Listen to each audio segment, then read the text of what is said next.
Greetings to all viewer, this is Sonam Singh. हमारे आज के वीडियो में हम लोग बात करेंगे प्रिंसिपल ऑफ टीचिंग की। प्रिंसिपल ऑफ टीचिंग आपका एजुकेशन टेक्नोलॉजी जो आपका सब्जेक्ट है उसी का एक टॉपिक है जो कि आपके डिफरेंट कोर्स में अलग अलग यूनिट में होगा, इसलिए मैं यूनिट का नाम नहीं ले रही हूँ। लेकिन ये पढ़ना आप सभी को है, जो भी टीचिंग प्रोफेशन से रिलेट करते हैं, जो भी स्टूडेंट, चाहे वो DLED के हैं, BLED के हैं, B.Ed के हैं, M.Ed के हैं, किसी भी कोर्स के हैं। तो आज के वीडियो में हम लोग डिस्कस करने जा रहे हैं principal of teaching. Principal of teaching basically आपके 2 टाइप्स के होते हैं। अगर हम जो इनका बेसिक कैटेगराइजेशन करेंगे तो general principle of teaching and psychological principle of teaching. General principle of teaching का मतलब होता है शिक्षण के सामान्य सिद्धांत, और साइकोलॉजिकल प्रिंसिपल का मतलब होता है शिक्षण के मनोवैज्ञानिक सिद्धांत। तो हमारे आज की वीडियो में हम लोग शिक्षण के सामान्य सिद्धांतों के बारे में डिस्कस करेंगे। तो अगर हम बात करें शिक्षण के सिद्धांतों के बारे में तो सबसे पहले हम लोग बात करेंगे शिक्षण के बारे में। तो एज वी नो दैट, जैसे हम सभी को पता है कि अगर हम टीचिंग से रिलेटेड कोर्स में आए हैं तो हमें पता है कि टीचिंग क्या होता है। टीचिंग का मतलब कॉजिंग टू लर्न, क्योंकि यहाँ पे देखिए क्या होता है कि सीखने और सिखाने की प्रक्रिया चलती है, टीचर और स्टूडेंट के बीच का इंटरेक्शन रहता है इसमें। तो यहाँ पे सीखने और सिखाने का क्रम चलता है। तो प्रिंसिपल ऑफ टीचिंग मतलब किसी को सिखाने से पहले, टीचिंग करने से पहले, बिफोर द टीचिंग आपको पता होना चाहिए कि टीचिंग के कौन कौन से प्रिंसिपल होते हैं। टीचिंग जो है वो किस पे किन प्रिंसिपल्स को फॉलो करती है। हम अपनी टीचिंग में कौन कौन से प्रिंसिपल को फॉलो करते हैं, तो बहुत सारे प्रिंसिपल हैं, लेकिन यहाँ पे मैं कुछ जो मेन इंपॉर्टेंट प्रिंसिपल्स हैं बस उनके बारे में ही डिस्कशन करूँगी। तो हमारा सबसे पहला जो प्रिंसिपल है प्रिंसिपल ऑफ फ्लैक्सिबिलिटी, जिसको कि हम लोग हिंदी में कहते हैं अनुकूलता का सिद्धांत। अनुकूलता का सिद्धांत मतलब होता है कि बीइंग अ टीचर हमें ये हमेशा ध्यान रखना है कि जब भी हमारी टीचिंग हम कर रहे होते हैं तो फ्लैक्सिबल होना चाहिए, according to situation, according to time, according to our need.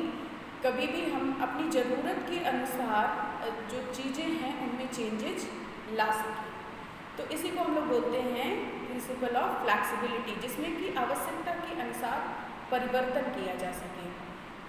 दूसरा हमारा इम्पॉर्टेंट प्रिंसिपल है प्रिंसिपल ऑफ डेफिनिट ऑब्जेक्टिव, निश्चित उद्देश्यों का सिद्धांत। निश्चित उद्देश्यों का सिद्धांत इसका मतलब ये है कि कोई भी कंटेंट पढ़ाने से पहले आपको ये चीज़ें पता होनी चाहिए, ये आपके जो उद्देश्य हैं वो पहले से निर्धारित होने चाहिए, क्योंकि बिना उद्देश्यों के निर्धारण के शिक्षण जो है वो कभी भी प्रभावशाली नहीं हो सकता, वो कभी एक अच्छा शिक्षण नहीं हो सकता है और वो अच्छा शिक्षक नहीं हो सकता है, क्योंकि उद्देश्य विहीन शिक्षण नहीं होता है। शिक्षण हमेशा उद्देश्य पूर्ण होता है। तो जो शिक्षण के उद्देश्य हैं वो पहले से निश्चित होने चाहिए और निर्धारित होने चाहिए, और हर एक टॉपिक का, हर एक चैप्टर का कुछ ना कुछ उद्देश्य होता है। तो आप जब भी अपनी क्लास में जाएं तो एक निश्चित उद्देश्य के साथ जाएं, अपने उद्देश्य आपके पहले से निर्धारित होने चाहिए। फिर है प्रिंसिपल ऑफ पास्ट एक्सपीरियंसेस,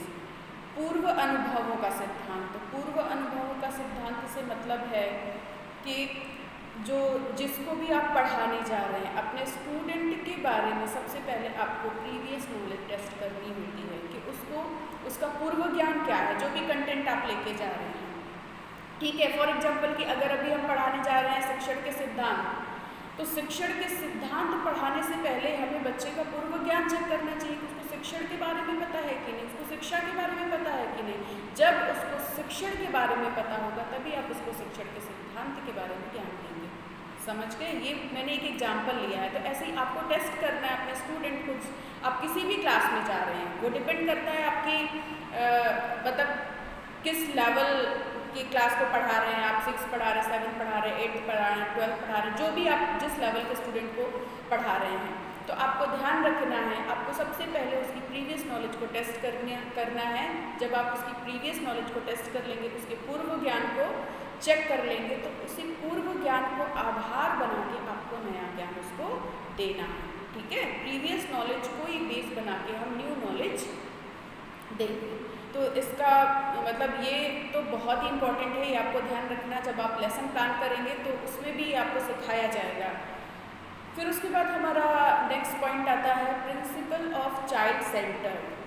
मतलब कि आप जान ही रहे हैं आज के टाइम पे तो हम लोग वही फॉलो ही कर रहे हैं, जिसको कि बोलते हैं हम लोग बाल केंद्रित शिक्षण का बाल केंद्रित सिद्धांत। बाल केंद्रित का मतलब होता है कि इसमें हम लोग सेंटर में, केंद्र में बालक को रखते हैं, छात्र को रखते हैं। मीन्स कि इसमें छात्र का ध्यान रखा जाता है, उसके इंटरेस्ट का ध्यान रखा जाता है, उसकी मेंटल एबिलिटी का ध्यान रखा जाता है, उसकी योग्यताओं का ध्यान रखा जाता है, उसकी अभिरुचियों का ध्यान रखा जाता है। मतलब कि हमें जो भी कुछ पढ़ाना है, जो भी कुछ करना है, अकॉर्डिंग टू स्टूडेंट करना है, छात्र के अकॉर्डिंग हमें शिक्षा देनी है। क्योंकि सीखना किसको है, समझना किसको है, स्टूडेंट को समझना है ना, तो हम स्टूडेंट के अकॉर्डिंग ही सिखाएंगे।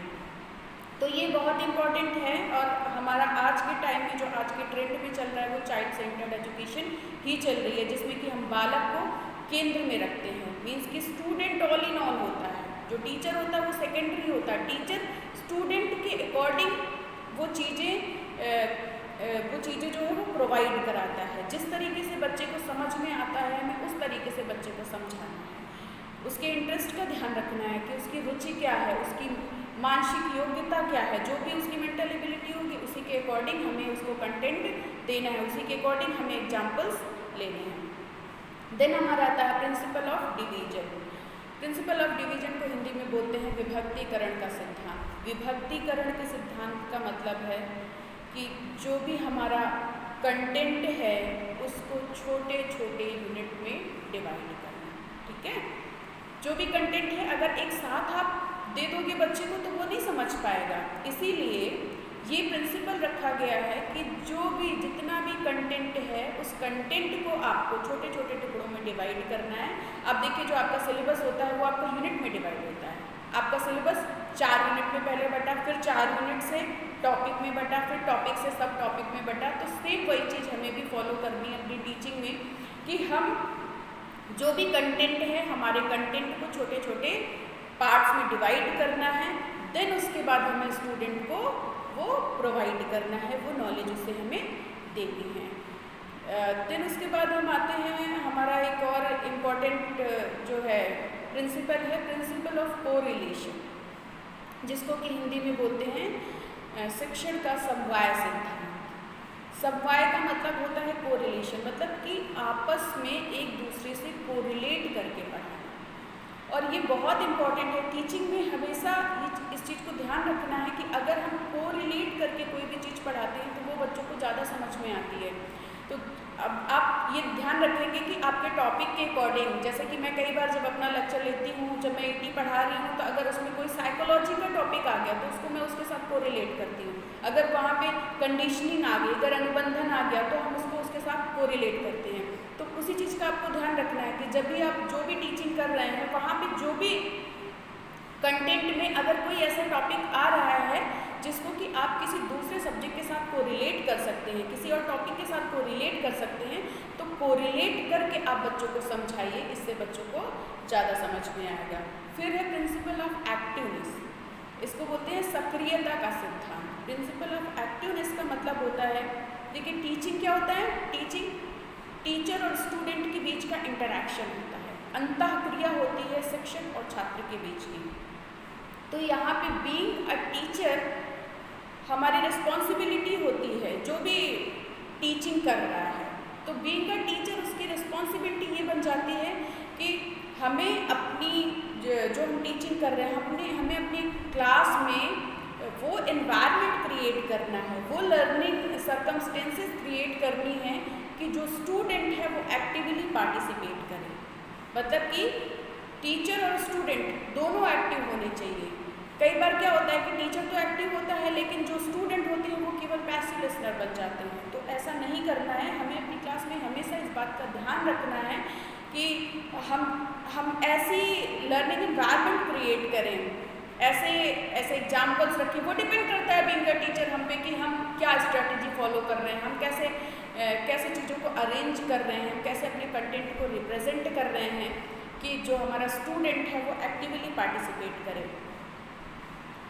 तो ये कुछ इम्पॉर्टेंट प्रिंसिपल्स थे जो कि मैंने आप लोगों के साथ शेयर करे हैं, और जो साइकोलॉजिकल प्रिंसिपल्स हैं वो हम अपने नेक्स्ट वीडियो में कवर करेंगे।